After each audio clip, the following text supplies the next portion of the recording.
Good morning students. आज आपण not for profit concern या टॉपिकचा अभ्यास करणार आहोत. Book keeping and accountancy 12th standard topic number 2.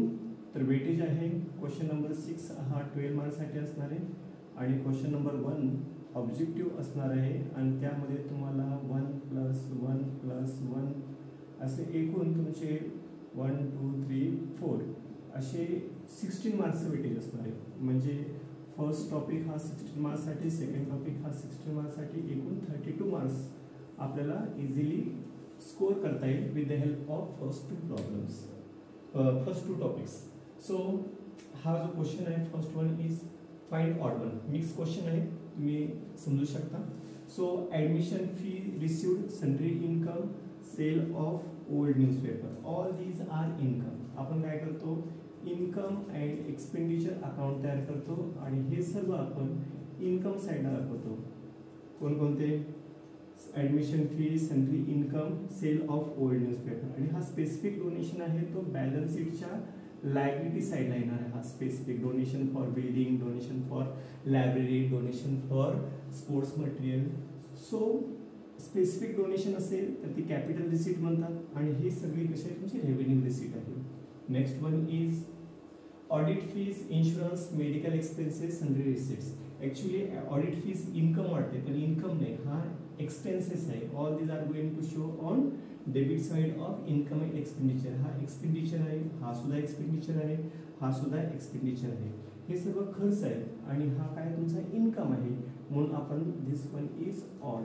तर हे आपण कुठे दाखवतो, इन्कम अँड एक्सपेंडिचर अकाउंटच्या क्रेडिट साईडला दाखवतो. Next one is Aurangabad university prepare income and expenditure account instead of profit and loss account.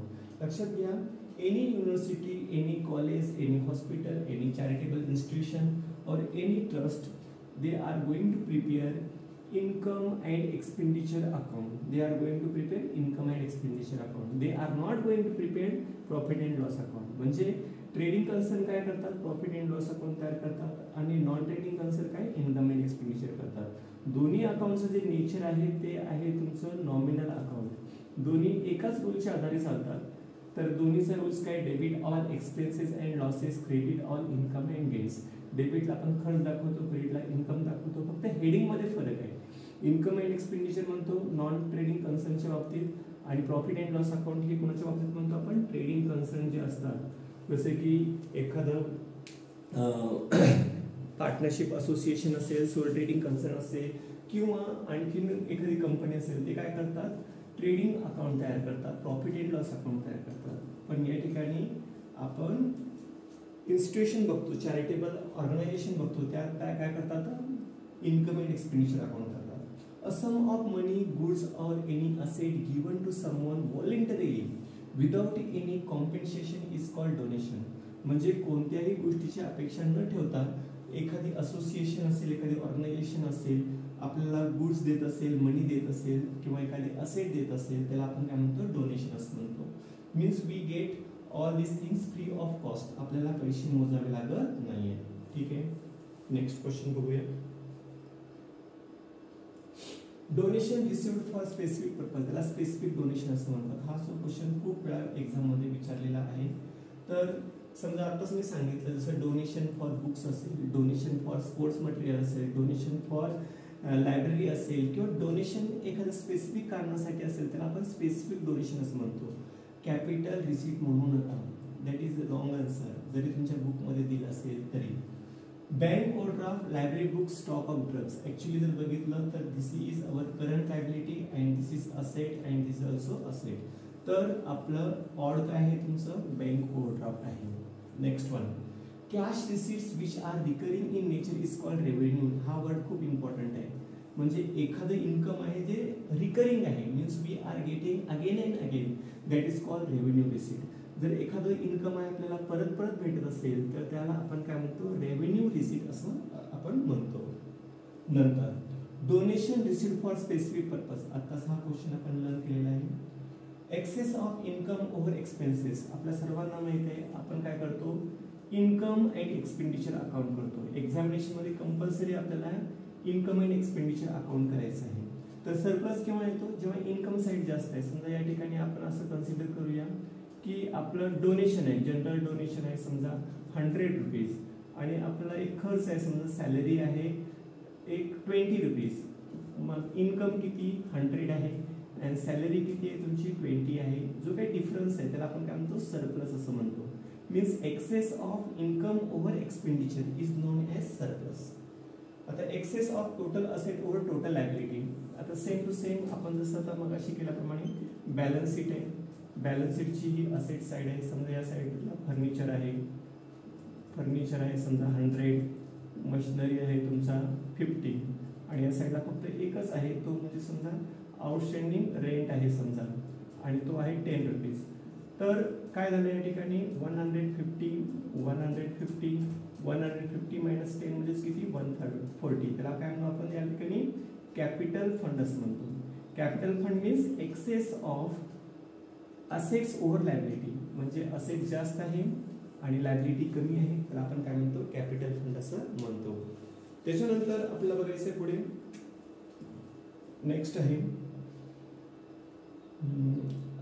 Income and expenditure account is nominal account. सगळ्यांना माहिती आहे debit all expenses and losses, credit all income and gains, हा nominal account आहे.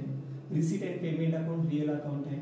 Next not for profit concern do not prepare balance sheet. Wrong आहे actually, agree disagree लिहायला पाहिजे होतं, इथं डू नॉट म्हणले.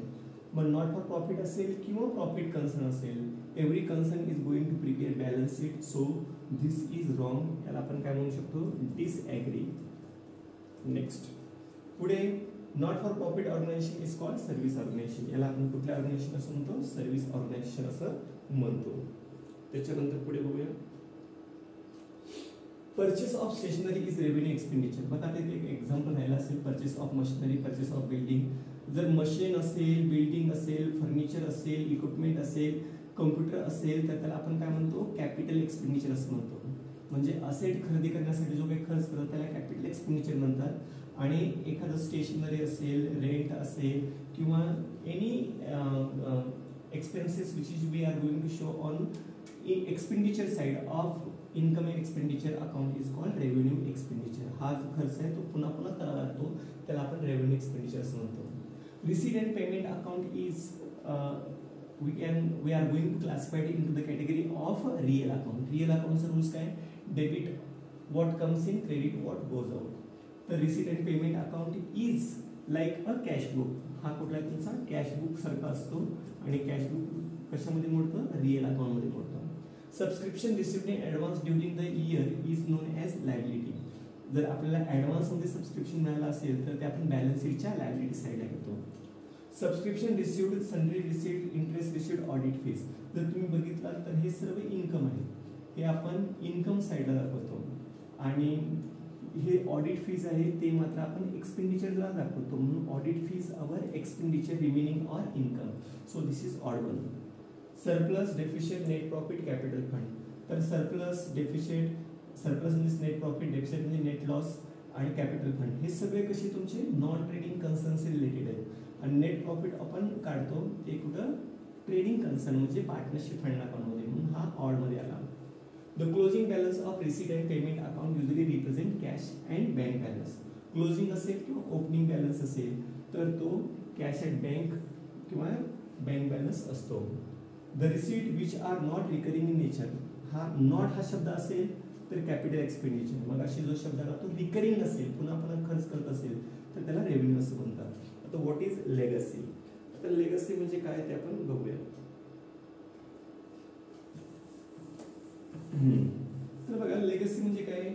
Legacy means gifts received under the bill of the death of a donor. एखाद्या डोनरचं एखाद्याची death झाली असेल आणि त्याचा जो काही रिप्रेझेंटेटिव्ह असेल, लिगल रिप्रेझेंटेटिव्ह असेल, वारसदार असेल, तर जो आपल्या बिझनेसला पैसे देत असेल त्याला आपण काय म्हणतो लेगसी असं म्हणतो. When depreciation is ₹7,500 and closing balance of library book is 92,500, calculate opening balance. Actually काय झालं असेल तुम्हाला माहित असेल, आपण लायब्ररी बुक्स काय असतात आपण त्यांनी सांगितलंय की या ठिकाणी आउटरला 92,000 दिस इज क्लोजिंग बॅलन्स सांगितलंय, आणि डेप्रिशिएशन किती सांगितलंय त्या ठिकाणी 7,500 सांगितलं असेल. म्हणजे आता ओपनिंग बॅलन्स किती असेल, म्हणजे 1 लाख मधून जर आपण 7,500 मायनस केला तर काय असणार आहे तुमचं 92,500 येणार आहे. It means opening balance is 1 lakh. This is correct answer. Next one is आपला नवीन टॉपिक स्टार्ट होतो तो म्हणजे ॲडमिशन ऑफ पार्टनर.